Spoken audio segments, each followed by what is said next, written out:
Good morning, students. How are you? Today I am going to explain you Unit 2nd, Section C. Once upon a time. It is a poem that is written by Gabriel Okara.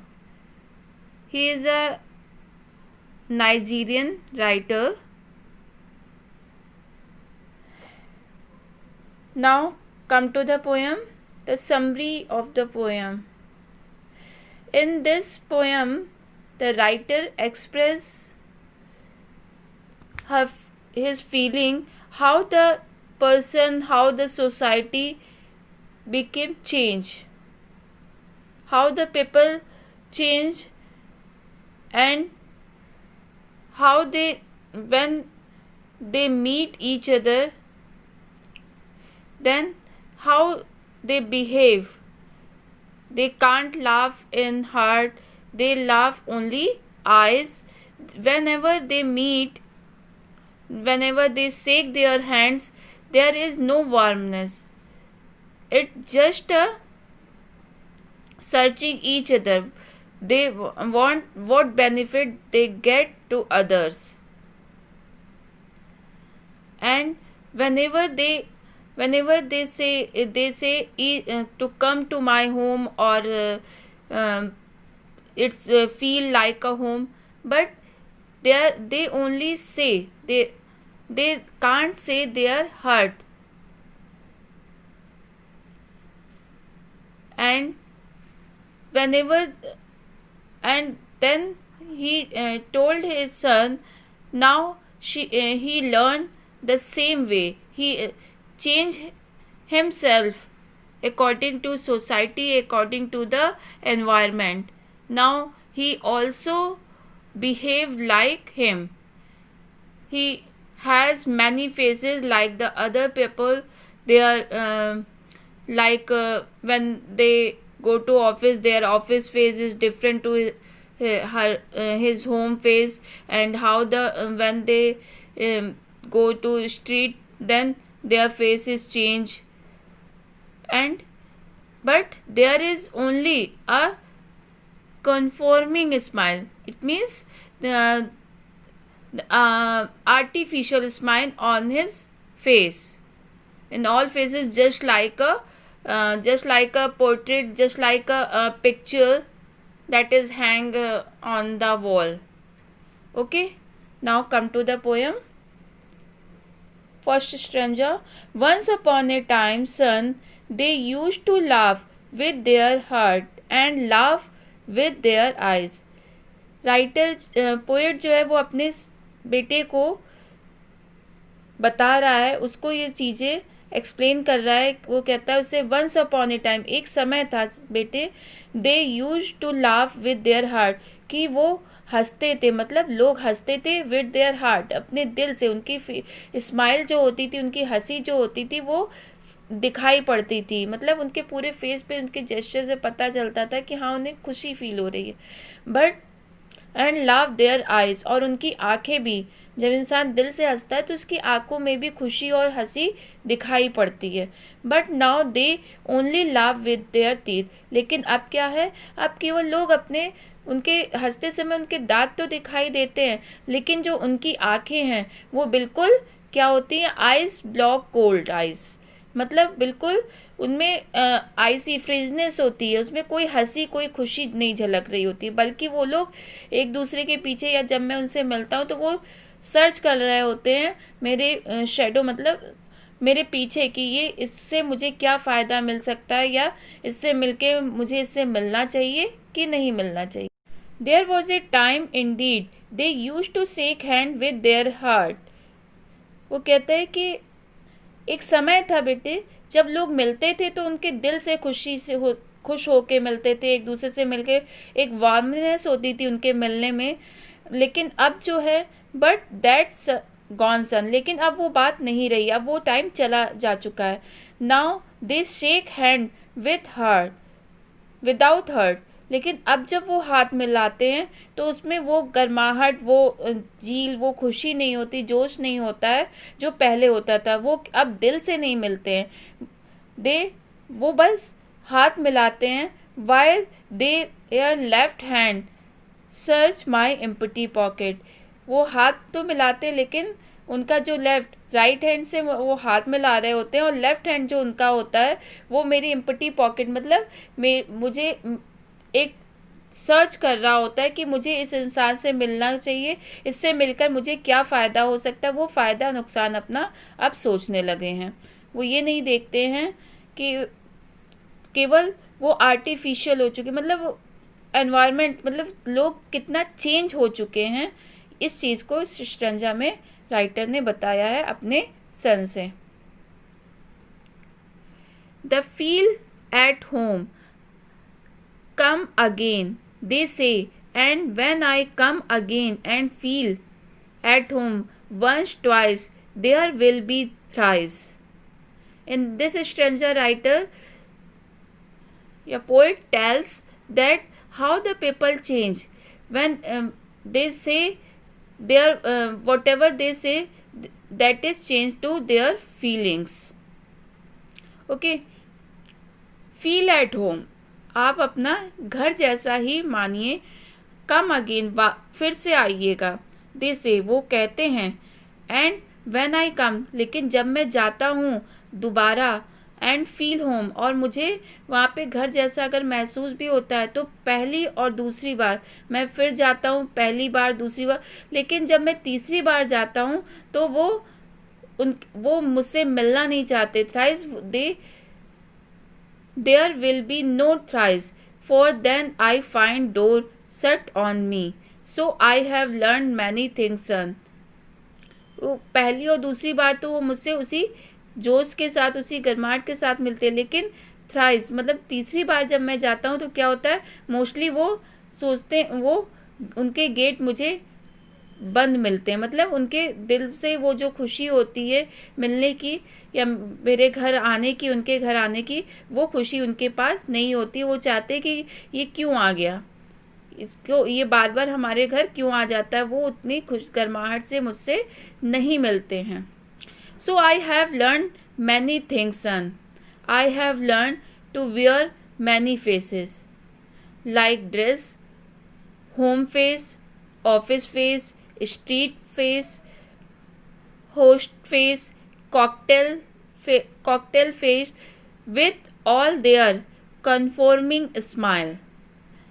So I have learned many things। वो अपने बेटे से कहता है, इसलिए बेटे अब मैंने भी बहुत सारी चीज़ें सीख ली हैं, अब मैं भी चेंज हो चुका हूँ, मैंने सीख लिया है। वियर मैनी फेसेस मतलब बहुत सारे चेहरे, जैसे लोगों के चेहरे अलग अलग होते वैसे ही मैंने हर सिचुएशन के अकॉर्डिंग चेंज होते रहते हैं, एटमॉस्फेयर के अकॉर्डिंग, तो एनवायरनमेंट के अकॉर्डिंग, नॉट एटमॉस्फेयर, एनवायरनमेंट के अकॉर्डिंग वो चेंज होते रहते हैं उनके फेसेस, वैसे ही मैंने सीख लिया। लाइक ड्रेसेस, मैं भी वैसे ही चेहरे बदलना सीख चुका हूँ, जैसे कि लोग ड्रेसेस बदलते हैं उसी तरह लोग जैसे फेस अपने बदलने, वो सेम चीज़ मैंने भी सीख ली है। होम फेस, ऑफिस फेस मतलब जो मेरे घर पे जो मेरा चेहरा होता है वो अलग होता है किससे, माय ऑफिस फेस। जब मैं अपने वर्क प्लेस पे होता हूँ तो वो चेहरा मेरा अलग होता है। स्ट्रीट फेस में जब मैं गली में जाता हूँ या सड़क पे निकलता हूँ वो चेहरा चेंज होता है। होस्ट फेस जब मैं होस्टिंग मतलब जब मैं मेहमान नवाजी मतलब जब मेरे घर पे कोई लोग आते तो उस समय का चेहरा मेरा चेंज अलग होता है। कॉकटेल फेस जब मैं पार्टीज़ में जाता हूँ तो वहाँ पर मेरा चेहरा अलग होता है। लेकिन विथ ऑल देयर फेसेस, लेकिन इन सारे चेहरों में जो स्माइल होती है मेरी वो क्या होती है, सब कॉन्फॉर्मिंग मतलब वो बनावटी स्माइल होती है, उसमें कोई जो जीलनेस जो खुशी होती है वो नहीं होती है। Like a fix portrait smile, वो ऐसी स्माइल होती है जैसे कि पिक्चर एक फ़ोटो जो टंगी होती है दीवार पे, फिक्स पिक्चर्स होती है जो उस पर स्माइल होती है, सेम वैसी ही स्माइल मैं अपने चेहरे पर लगाए रहता हूँ। अलग अलग सिचुएशन के अकॉर्डिंग मेरे फेस चेंज होते हैं और मेरी स्माइल भी उसी के अकॉर्डिंग चेंज होती है, लेकिन वो क्या होती है, वो बनावटी होती है, उसमें रियलिटी नहीं होती है। And I have learn to laugh with only my teeth, and shake hand. और वो कहता है कि एंड आई हैव लर्न, मैंने सीख लिया है, टू लाफ, हंसना, विथ ओनली टीथ, मतलब केवल मैं हंसना सीख लिया जिसमें मेरे सिर्फ दांत दिखाई देते हैं। And shake hand without my heart, और हाथ मिलाना जिसमें क्या होता है, मेरे दिल से हाथ नहीं मिला रहा होता हूँ, उसमें वो गर्माहट नहीं होती है कि हाथ मिलाने में। I have also learn to say good bye, और मैंने गुड बाय भी कहना सीख लिया है। गुड बाय का मतलब जैसे लोग एक दूसरे से गुड बाय कहते हैं, ठीक है आपसे मिलके खुशी हुई, दोबारा मिलेंगे। When I mean good bye, मेरा मतलब उसमें ये दोबारा मिलने का नहीं होता है गुड बाय कहने पे कि आपसे दोबारा मिलेंगे, बल्कि मेरा ये मतलब होता है गुड रिडंस, मतलब आपसे छुटकारा मिला। To say glad to meet you, glad to meet you मतलब आपसे मिलकर खुशी हुई। ये जो मैं कहता तो हूँ विदाउट बीइंग ग्लैड, जबकि उस किसी से मिलकर मुझे खुशी नहीं हो रही होती। And to say it has been nice talking to you, और ये कहना कि आपसे मिलके आपसे बात करके बहुत अच्छा लगा, जबकि मेरा मतलब क्या होता है या क्या मतलब होता है इसका, आफ्टर बीइंग बोर्ड, कि मुझे आपसे बात करना नहीं चाहता, मैं आपसे बात छुटकारा चाहता हूँ, बोर हो चुका हूँ आपकी बातें सुन के।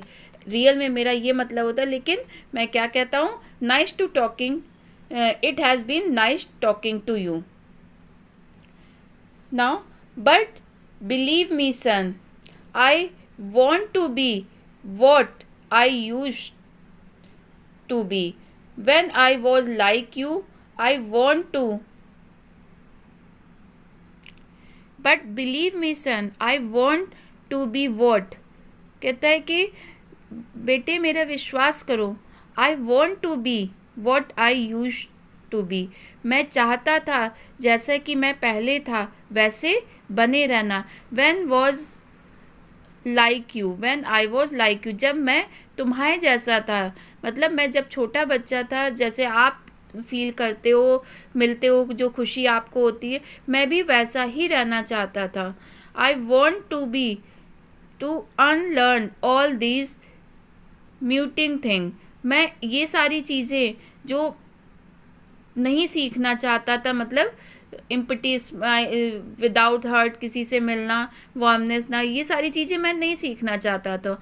Most of all I want to relearn how to laugh, my laugh in the mirror shows only my teeth like a snake bear frank.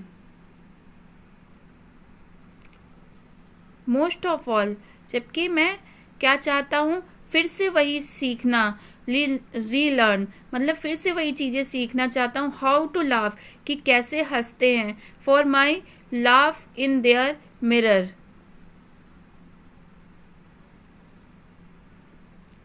मेरी जो हंसी है वो दिल से हो, ऐसे मैं सीखना चाहता हूँ। Show only my teeth like a snack, मैं ऐसे केवल अपने दांत दिखाकर हंसना नहीं चाहता हूँ कि उसमें मेरे सिर्फ दिल से मेरे दांत दिखाई दे, बल्कि मैं दिल से हंसना चाहता हूँ।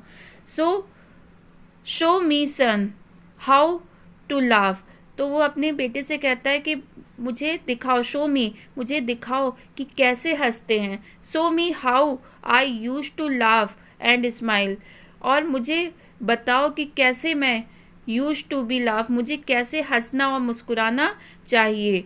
Once upon a time when I was like you, और मैं सीखना चाहता हूँ कि कैसे मुझे हंसना चाहिए, जैसे मैं एक समय में जैसे मैं हंसता था, मतलब पुराने टाइम को याद करता है, जैसे कि तुम हंस रहे हो, तुम्हारी दिल से हंसी होती है, वैसे ही मुझे भी सिखाओ कि कैसे मैं हंसता था। मैं वो सारी चीज़ें वापस से सीखना चाहता हूँ जो मैं छोड़ चुका हूँ, मतलब दिल से हंसना, लोगों से बहुत ही ग्लैडली मिलना और दिल से मिलना, और सारी चीज़ें आर्टिफिशियल फेसेस नहीं, जब वापस मैं उसी स्माइल को पाना चाहता हूँ।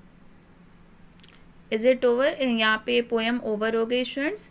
और इसमें जो आज की सिचुएशन है, आज की जो कंडीशन है, लोग कैसे चेंज हो गए हैं, इस चीज़ को पोएट ने एक्सप्लेन किया अपनी फीलिंग्स को और बताने की कोशिश की है कि हमें हमेशा दिल से काम करना चाहिए, हमें किसी से मतलब आर्टिफिशियल नहीं बनना चाहिए, जो एनवायरनमेंट के अकॉर्डिंग चेंज नहीं होना चाहिए, बल्कि हमें एक अच्छा इंसान बने रहना चाहिए।